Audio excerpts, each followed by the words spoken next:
Bueno, vamos a concluir el tema que traíamos sobre una iglesia esforzada, que lo traíamos a colación, producto del aniversario que celebramos, ¿verdad? Y queríamos, esto se inscribe en una serie de mensajes que le hemos dado a la iglesia, no solo con el ánimo de decirle esfuérzate, sino con el ánimo de decirle anímate, valga la redundancia, ¿no? Porque aunque somos, siempre lo he dicho, y esto tú tienes que creerlo, hermano, no lo veas como que te lo dice el pastor, te lo dice Dios mismo. Aunque somos una manada pequeña, recuérdese que prediqué eso también, somos un grupo pequeño, tenemos un gran potencial, pero el potencial está en nosotros, ¿verdad?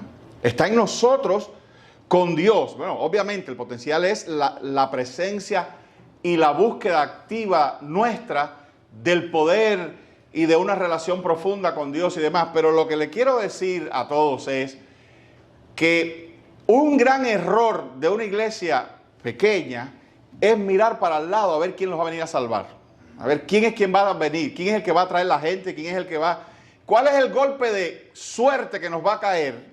Que quizás un día entren 20 personas por aquí y todos queden enamorados con la iglesia y se queden. No, el potencial está en nosotros. Hay un sentido en que nosotros somos los artífices de nuestro propio crecimiento. No es magia, pero además, perdónenme, antes de darle el texto, así creció la iglesia siempre. Cuando no tenía bancos donde sentarse, cuando no tenía aire acondicionado, cuando no tenía un edificio, cuando no tenía un entorno favorable como el que nosotros tenemos desde el punto de vista político, porque los primeros años de la iglesia, yo diría que los primeros 300 y piquitos de la iglesia fueron muy difíciles, extremadamente difíciles.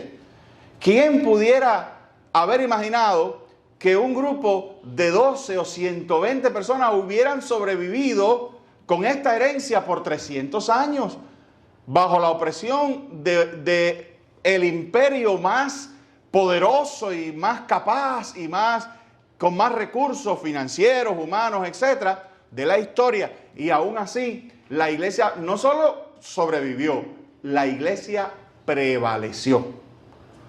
La iglesia cristiana terminó engullendo el gran imperio romano y cristianizándolo. Fíjate tú qué cosa. La gente que piensa que, para esa gente que tienen este criterio doctrinal de que la iglesia va para atrás y que todo está malo y que todo... No, la iglesia no va para atrás nunca. La iglesia nunca ha ido para atrás. Nunca. Ni la iglesia, ni nunca han estado las cosas malas para la iglesia. ¿Verdad? Ok, demoraron 300 años en ganar el imperio romano, pero lo ganaron. Un día a la vez. Creciendo y predicando. ¿Qué tenían ellos? ¿Qué armas secretas, qué misiles tenían aquellos cristianos? La palabra de Dios y el poder del Espíritu Santo. La fe, ¿verdad? Esta fe nosotros la podemos ver ya desde este texto que nosotros hemos estado leyendo, que es, digamos, cuando este grupo comienza a experimentar los primeros problemas, las primeras persecuciones.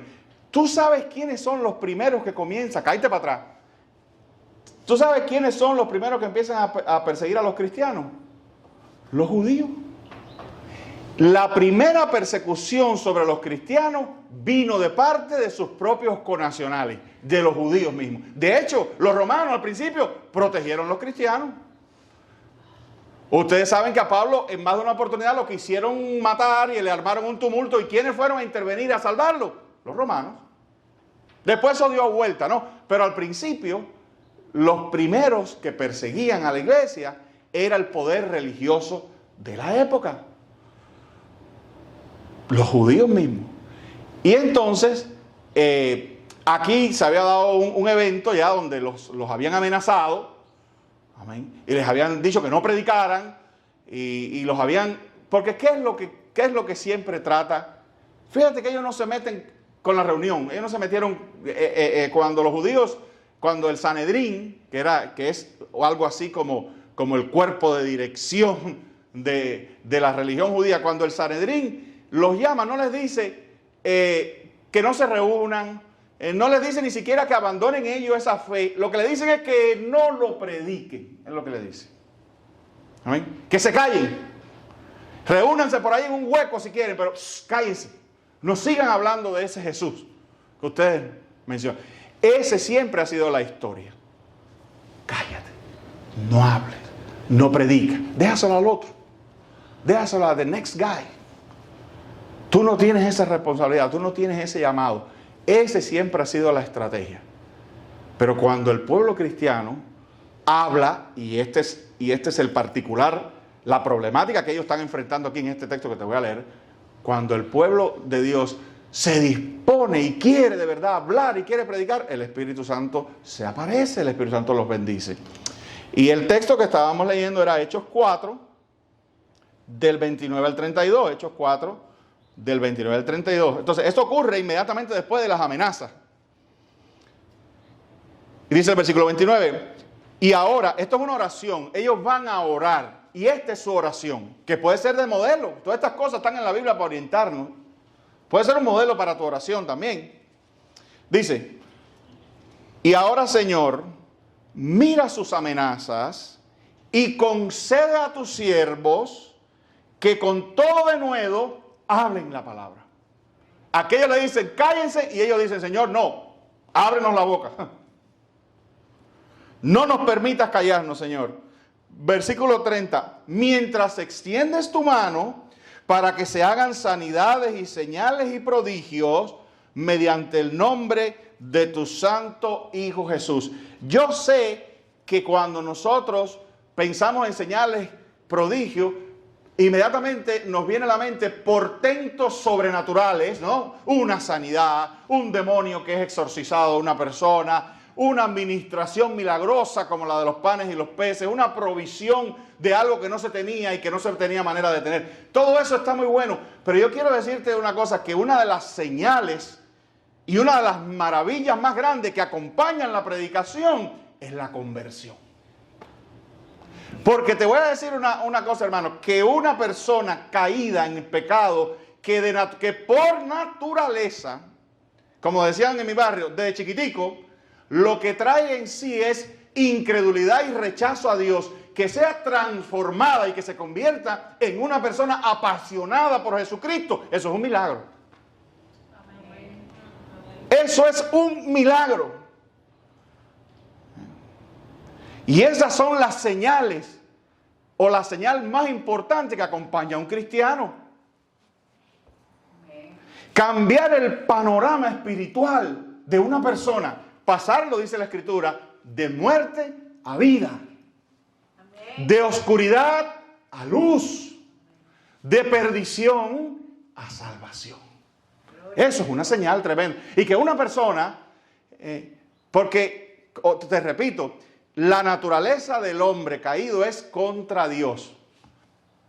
Contra todo lo que es Dios, dice la Escritura.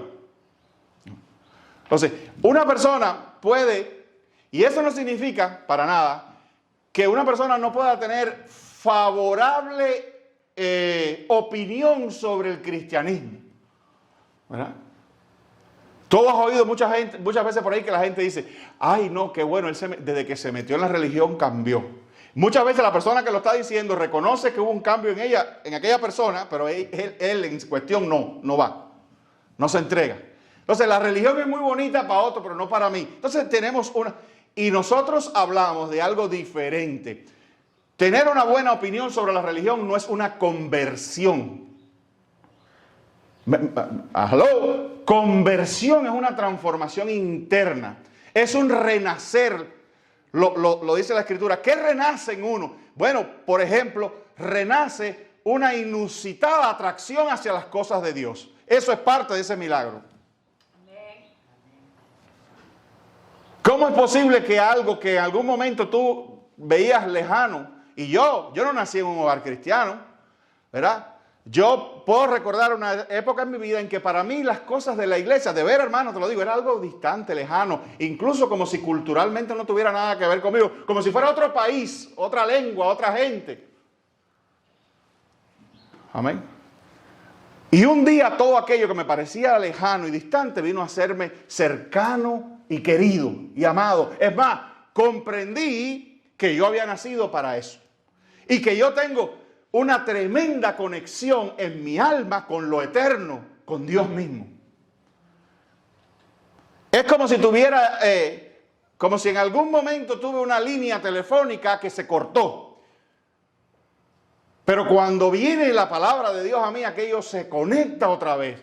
Y yo entiendo ahora que el ser humano funciona mejor, a cabalidad, plenamente, cuando está conectado con su Creador, con el que lo hizo.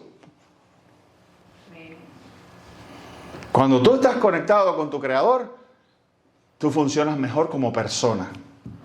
Y todas tus capacidades tus mejores capacidades van siendo restauradas. Entre ellas un rechazo al pecado. Un rechazo a lo que Dios rechaza. Pongámoslo de esa manera también. Amén. Seguimos leyendo. Entonces dice en el versículo 31, cuando hubieron orado, el lugar en que estaban congregados tembló. Y todos fueron llenos del Espíritu Santo. ¿Para qué? Mira lo que dice. Y hablaban con denuedo la palabra de Dios. Lo que acaban de pedir. Servicio rápido. Oraron, Señor, queremos hablar. El Espíritu Santo vino, hablen. Se les soltó la lengua. ¿Pero qué es esto? ¿Cómo? A ver, si pudiéramos entender qué fue lo que vino del Espíritu Santo. ¿Qué es eso de que la lengua se les soltó? Que digo yo, un lenguaje coloquial. Que empezaron a hablar así, cosas inconectas, sin sentido. No, lo que significa es, empezaron a hablar porque lo que se renovó fue la pasión en ellos. El entusiasmo. Fueron cautivados por su misión. ¿Tú sabes lo que es cautivado por la misión que tú tienes? Cuando a ti te gustan lo que tú haces. Cuando tú tienes un propósito que te gusta. Que tú le ves el beneficio. Amén. Entonces, eso fue, ellos recibieron, hablaban con denuedo, te está diciendo, la palabra te está diciendo lo que había ya en su corazón, dice, había denuedo, deseo, efervescencia, entusiasmo, energía, como tú le quieras poner, compromiso. Amén. Hermanos, esta gente tenían la misión de estos poquitos hombres y mujeres, tenían la misión de poner el evangelio en el mundo entero, de hacerlo correr por el mundo entero.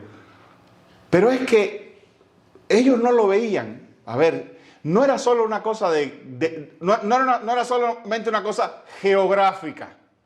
Tenemos esta misión, hay que llevar el evangelio, vamos para allá. No, lo que está detrás es que esta gente tenía la misión de salvar la humanidad, una persona a la vez. Salvar la gente que estaba condenada al infierno. Por eso se llama, no has hecho nunca la conexión, ¿por qué esto se llama salvación? ¿Salvar de qué? Porque salvar es algo que... porque el mundo y todos nosotros en un momento determinado estábamos perdidos, alejados de Dios, desconectados de Dios, juzgados justamente, como dice la Escritura, no son mis palabras, dice, por cuanto todos pecaron, están destituidos de la gloria de Dios. Destituidos. Esa es la perdición. Esa es la verdadera muerte. La gente dice, no, morirse es... No, pastor, perdón. Morirse es cuando ya yo cierro los ojos y paso... No, cuando tú cierras los ojos, pasas de este plano, sales de este mundo natural, pero tu alma no muere. Hay algo en ti eterno que no muere, ni va a morir nunca. Pero hay algo en ti que se va a encontrar al otro lado de la muerte con un destino que sí es final. Y hay una muerte que es final y total, que no es que algo físico se muere o que cesan las funciones vitales. No, la verdadera muerte es separación. De hecho, eso es lo que quiere decir muerte. Muerte quiere decir separación. Y la verdadera muerte es aquella donde uno va a ser separado completamente para siempre de Dios. Y de todo lo bueno. Ahora, ¿qué pasa? Porque la gente dice, Esto lo he dicho aquí muchas veces hasta en broma. La gente dice, separado de Dios. Bueno, no, separado de Dios y de todo lo bueno. Dios se va a llevar consigo, junto con sus hijos, todo lo que es bueno en esta vida. La gente dice, no, pues yo voy a ir en el infierno y me voy para allá con los socios y ahí vamos a reírnos y a estar juntos. En primer lugar, la compañía es algo bueno, ahí no va a haber compañía. La risa es algo bueno, ahí no va a haber risa. Los socios, la amistad es algo bueno, ahí no va a haber amistad. ¿Van entendiendo? Todo lo bueno va a ser extraído de ese lugar. ¿Cómo es ese lugar? Nadie lo sabe. Nadie lo ha visto como tal. Hay muchas tesis e ideas porque algunos de los textos, pero déjame decirte algo, como dice en inglés, make no mistake, no nos equivoquemos. Cristo habló más del infierno que del cielo. ¿Qué te parece? Cristo habló más del infierno que del cielo y dijo que en ese lugar iba a ser el lloro y el crujir de dientes, o sea que no hay risa ahí. Una ofensa eterna haber rechazado a quien te creó. Hoy en día no decimos, ay, qué feo, qué totalmente inmoral, qué bajeza cuando un hijo rechaza a sus padres, ¿verdad? Sobre todo sin motivo, porque hay padres, ¿sabes? Pero cuando un hijo rechaza a sus padres, qué cosa, ¿verdad? Sentimos que, oye, ese fue el que te dio la vida, los que te dieron la vida, los que te dieron el ser. Qué cosa tan terrible rechazar a tus padres. Bueno, ellos te dieron vida, pero ellos no te crearon. Imagínate tú cuánto más serio es rechazar a tu creador, al que determinó que una entidad, tú, surgieras en este universo que él creó. El que te imaginó y te diseñó con su orden, con sus designios, con su palabra eterna, te produjo a ti y a mí. Y tú lo vas a rechazar. Eso es una ofensa eterna. Y Dios lo único que va a hacer, para si alguno tenía duda, Dios lo único que va a hacer es actualizar la decisión de cada cual. Tú no quieres a Dios, en aquel día Dios va a decir, perfecto, tú no me quisiste nunca y te di chance. Y te acuerdas que el predicador, muchas oportunidades, no me quisiste a mí, no me quisiste, yo vengo hoy a corroborar tu decisión. No me quieres, estoy de acuerdo, no me quieres. Me amaste, te entregaste, te arrepentiste, respondiste a mi cariñoso llamado. Yo confirmo eso. Tú eres mío. Por siempre. Entonces, esto que yo acabo de contar aquí en síntesis, porque es más complejo, esto era lo que se estaba jugando en el silencio o no de los apóstoles. ¿Me hago entender? Esto era lo que estaba en juego. O presentamos a un mundo caído el camino de salvación, que ya sabemos quién es. Yo soy el camino, la verdad y la vida, y nadie viene al Padre si no es por mí, dijo Jesús. O nos callamos y vamos siendo de alguna manera copartícipes de toda la gente que sin saber de Jesús alrededor de nosotros se va muriendo. Sin esperanza. Amén. ¿Ven cómo es importante lo que tenemos en nuestro corazón y en nuestros labios? ¿Ven cómo es extremadamente importante que le hables a ese compañero de trabajo, que le hables a ese familiar tuyo, que le hables a ese vecino, que le hables a ese amigo, que le hables a esa persona con la que entablaste una conversación sin sentido en el supermercado, pero hablaron bastante tiempo, ¿verdad? Que si el frío, que si la política, que si Cuba, que si Nicaragua, y no perdiste la oportunidad de decirle, mira, yo quiero también hablarte de algo de Jesús, yo quiero invitarte a mi iglesia, o tienes un momento para conversar, o quiero darte un tratado si lo tengo, o quiero darte mira, estaba hablando contigo y me vino a la mente un versículo bíblico, quiero decirte, lo dice la palabra de Dios, tal, tal y tal. Y quiero decirte que Jesús te ama. Jesús tiene un plan, si tú lo dejas, tiene un plan para tu vida. Yo creo que no es coincidencia, porque no lo es, que tú y yo estemos hablando aquí. Amén. Un ejemplo. Entonces dice que cuando ellos estaban ahí el lugar tembló. Tú dices, bueno, tembló. ¿Qué quiere decir eso? Que vino respuesta.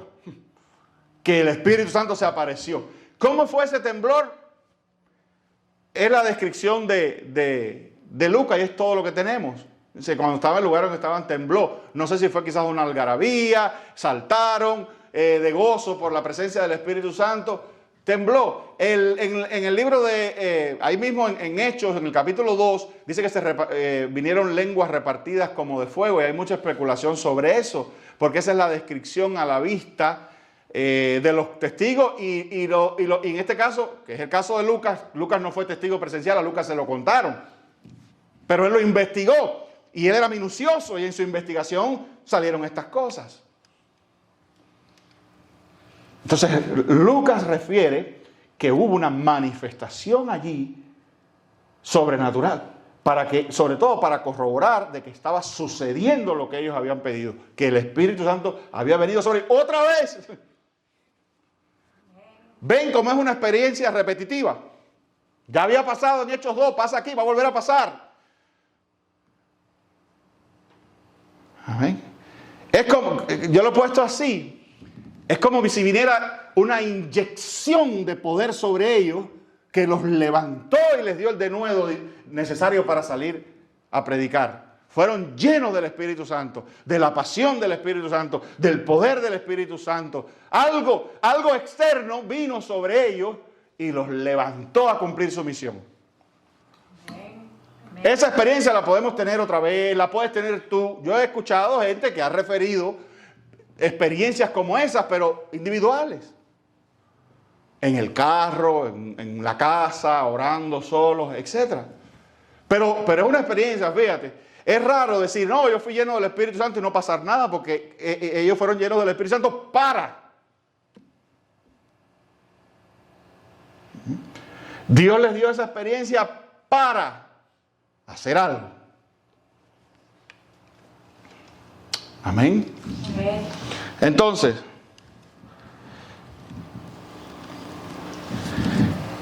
se esforzaron. Y el primer esfuerzo es, buscaron la presencia de Dios. Buscaron la presencia de Dios. Busca la presencia de Dios, hermano. Con estas, mira, aprende a orar al Señor con la experiencia bíblica. ¿Qué es eso? Que yo estoy mirando esto, yo puedo ir a la presencia del Señor y decirle, Señor, yo quisiera que tú hicieras en mi vida algo así como lo que hiciste ahí en ese texto. Yo quiero que me llenes de tu espíritu. Y si hay una necesidad, decirle, Señor, mira, yo no tengo ganas de predicar. Yo no me siento capaz. Yo tengo miedo. Pero concede a tu siervo o a tu sierva el poder hacerlo. Porque yo quiero esforzarme para ti. Concédeme. Ahí empieza la cosa. Ahí empieza la cosa cuando a ti te cae cuando la palabra comienza a rascar esa picazón. Amén. Si tú dices, yo quiero, yo sé que mi comisión sobre mí es, yo tengo que predicar, ayúdame. Amén. Entonces, ante las amenazas, eso lo vimos, la iglesia de Dios continuó, no se detiene. Nosotros hemos leído hasta la saciedad, miren, en la historia, en la experiencia cristiana hay miedo. Hay miedo. ¿Tú te crees que ellos no tenían miedo? Claro que tenían miedo. Desde un principio, Pedro negó a Jesús por miedo. De hecho, cuenta la historia, la tradición oral sobre la muerte de Pedro, que Pedro en Roma, antes de ser crucificado, sale huyendo. Lo empiezan a perseguir en Roma y se asusta y sale huyendo. Dice la tradición, esto es una tradición muy fuerte. Y cuando iba saliendo de Roma, dice que sintió un viento. Búsquelo para que usted vea que eso está por una historia interesante. Acompañado de una frase latina que se ha hecho muy popular también. Dicen que él iba saliendo de Roma y un viento se cruzó con él. Y él sintió que era Cristo. Y le dijo, Le dijo, Quo vadis Dominus, esa frase latina famosa, ¿a dónde vas, Señor? Quo vadis Dominus. Y dice que Cristo le dijo, a Roma, a que me crucifiquen de nuevo por ti. Y entonces él entendió que su llamado era en Roma, no huir de Roma, y regresó. Y después lo apresaron y crucificaron a Pedro, y cuenta la tradición oral, así se le dice, que lo crucificaron al revés, porque él dijo que él no era digno de morir como su maestro. Y entonces lo crucificaron al revés. Y esa frase, Quo vadis Dominus, Dominus es Señor, de ahí tenemos la palabra domingo, Día del Señor, se quedó en la historia. Esto es una película por ahí. Entonces, el miedo no es ajeno al cristianismo. Pero el miedo cristiano se cura, o la única cura que nos ha dado Dios para el miedo, para el temor, es Dios mismo. Amén, amén. Mira lo que... Miren, para que vean que esto no es un problema nuevo. Ya se los leí, se los voy a leer otra vez porque es un texto muy bonito. Josué 1:9. Mira que te mando que te esfuerces y seas valiente. No temas ni desmayes, porque Jehová tu Dios estará contigo en donde quiera que vayas. Josué sabe una cosa o dos sobre miedo, porque tú sabes la historia de los 10 espías. Amén. Que todo el mundo entró, cuando el pueblo de Israel iba a tomar, en la víspera de la toma de Canaán, mandaron los espías, y los espías regresaron, y todo el mundo dijo, oh, ni se metan en eso, que ahí hay hombres, vieron los hombres de la familia de Goliat, ahí hay hombres que los exageraron, que nos sacan no sé cuánto, porque cuando tú tienes miedo todo lo ves malísimo, ¿verdad? Y hay hombres grandísimos, y hay esto, y hay ejército, y hay armas, y qué sé yo, y que, imagínate un pueblo que hasta ese momento no estaba muy experto en cuestiones de guerra, en cuestiones militares. Y de los espías, 2 regresaron, Josué y Caleb, y dijeron, no, Jehová nos ha dicho que esa es la tierra de nosotros, eso va a ser nosotros. Y vamos a acabar con ellos ahí. ¿Por qué? Porque Jehová va con nosotros. Entonces, Dios aquí les recuerda a Josué, y te lo recuerda a ti hoy. Mira que te mando que te esfuerces y seas valiente. No temas ni desmayes. Amén. Porque, oigan, esto es lo que cura el miedo, o debería. Porque Jehová tu Dios estará contigo en donde quiera que vayas. Amén, amén. Gloria a Dios. Amén. Entonces, esto vamos a ponerlo de lo grande a lo pequeño. En ese pequeño lugar, en el supermercado, donde tú estás conversando con este ejemplo que te puse anteriormente, y tú tienes miedo, ahí está Jehová contigo. Y te está diciendo, esfuérzate, sé valiente. Amén. Ahí donde tú tienes pena, que es la pena es otra versión a veces del miedo. La pena es el miedo a que uno lo avergüencen. Sobre todo porque uno se siente, y ahí es donde uno a veces tiene que revisarse, ¿no? Porque a veces uno piensa que lo que tiene no es bello, elevado, digno de estar orgulloso de ello. Y sí lo es. A ver, tú tienes miedo a predicarle a un médico porque tú piensas que, un médico, un título, 6 años, la bata blanca, el pulimento que acompaña la medicina y todo eso. Y tú tienes la belleza, la pureza y la santidad de Dios. La eternidad o la eterna sabiduría del consejo de Dios, que es la palabra. Amén. Y tú eres portador. Tú tienes las llaves. El médico tiene la medicina para curar un cuerpo, pero tú tienes la medicina para curar un alma. Tú tienes tus labios, tu mensaje porta si se quiere, o pavimenta, pongámoslo así, el camino al cielo. Tú literalmente salvas personas. La salvación pertenece a Dios, sí, yo lo sé, lo entendemos. Pero tú eres colaborador con Dios, salvando a una persona. Y un buen día, hermano, tu corazón va a recibir un gozo inefable. Cuando tú te encuentres con aquellos que pudieron haber estado en el infierno, pero están contigo. Hay una canción muy, muy bonita de Dani Berríos que dice así: gracias por darme al Señor, soy una vida que cambió. La canción es digamos, es una idea romántica de cuando tú vas al cielo y encuentras a aquellos a los que tú le predicaste, y ellos se acercan y te dicen: gracias por darme al Señor. Amén. Entonces, tremendo.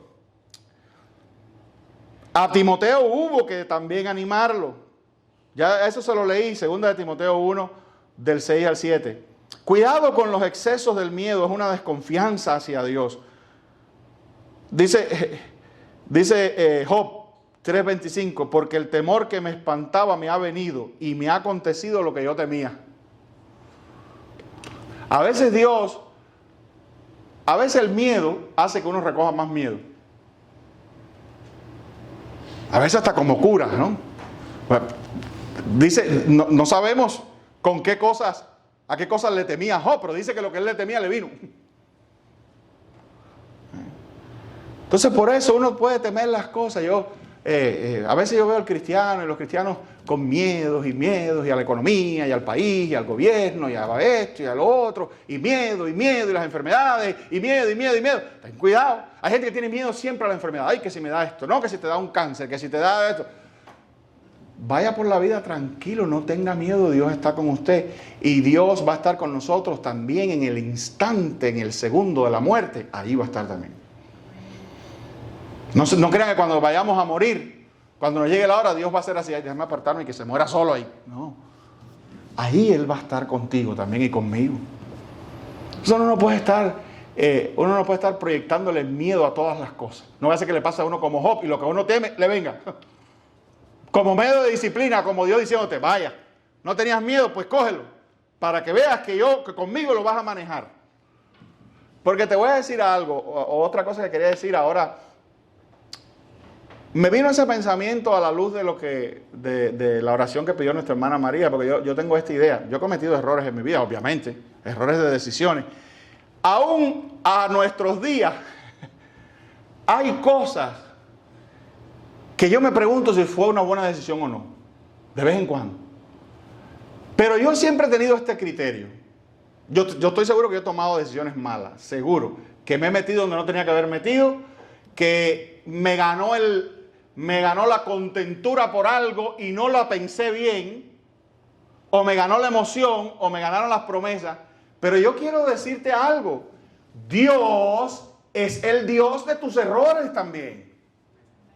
Dios no se va cuando cometen los errores y dice: no, ya no puedo hacer nada. Es más, Dios es el Dios de convertir tus errores en bendición, en sacar algo bueno de tus errores, porque Él es el Dios, Él es el máster de tus errores.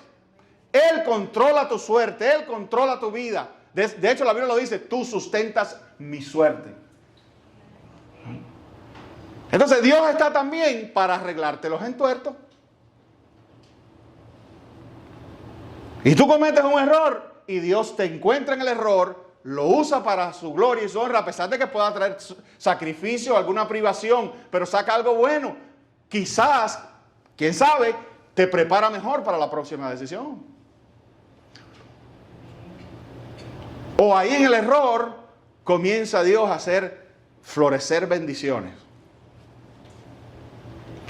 A tal punto que después tú te quedas pensando, como mismo tú piensas si una decisión fue un error o no. Después piensas: no fue tan erróneo entonces esta decisión, por lo que Dios ha hecho. Nunca lo sabremos, hermano. Eso es lo que te quiero decir, que los cristianos caminamos con una tremenda dosis de desconocimiento del futuro. ¿Pero qué vamos a hacer? ¿Trancarnos en un cuarto, apagar la luz y no hacer nada? Tenemos que seguir. ¿Y qué es lo que nos sostiene? Esto que yo acabo de leer: yo estaré contigo donde quiera que vayas. Yo estaré contigo en la buena decisión y estaré contigo en la decisión equivocada. Amén. Entonces, termino con esta exhortación. Es tiempo de hacer realidad lo que creemos. Dice Deuteronomios 31:6. Esforzados, esa palabra, ¿te acuerdas? Así se llama el mensaje. Una iglesia esforzada. Deuteronomios 31:6. Esforzaos y cobrad ánimo. No temáis ni tengáis miedo de ellos, porque Jehová tu Dios es el que va contigo. No te dejará ni te desamparará. Deja que esas dos palabras pesen tremendamente sobre ti, porque son dos maravillosas cúpulas de hierro que Dios pone sobre ti. No te dejaré ni te desampararé. Tú no eres un desamparado y sobre todas las cosas, no te comportes como un huérfano, como un mendigo, ni como un desamparado, porque tú no lo eres. A ti te protege y te ampara el creador de todo, nada más y nada menos. Como si no pudiera encontrar algo mejor, pues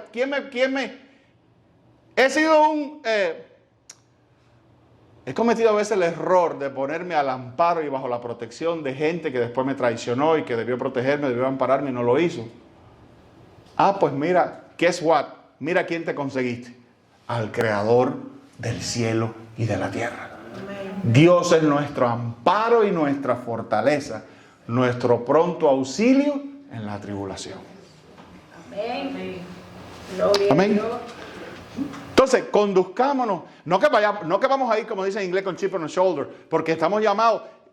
Imagínense, Dios mismo caminó entre nosotros con tremenda humildad.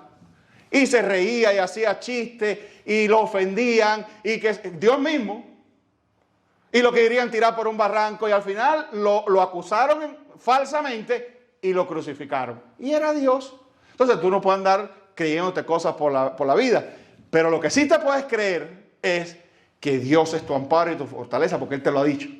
Que funciones creyéndote eso. Ay, ponte al abrigo del Altísimo para que mores bajo la sombra del Omnipotente en todo tiempo. Entonces no camines por la vida. Ay, yo soy un pobrecito. Yo no tengo esto, no tengo aquello. No te mires así. Anda con la humildad y la tranquilidad del que tiene a Dios en todo lugar donde está. Y ama a las personas, ama a todo el mundo. Busca hacer el bien. Ay, es que este mundo está malo, lleno de gente mala. Pero tú no eres de ellos, ni eres de este mundo. No, yo sí, no, porque a mí el que me la hace me la paga. No, tú no eres así. Tú no andas pagando nada. Ni vengándote de nadie. No, porque yo sí. No, tú andas tranquilo. Y si hay que hacer el bien, lo hago. Lo que sea. Eso es mi llamado. Amén, hermano. Pues una iglesia se va a esforzar. Pero noten, y con esto cierro, el más grande bien que tú le puedes hacer a una persona se llama Jesús. Presentarle al Salvador. Presentarle a aquel en quien, teniendo fe y arrepintiéndose de sus pecados y llamándolo Señor y Salvador, las personas pueden ser salvas. Amén. Que Dios nos bendiga, queridos hermanos.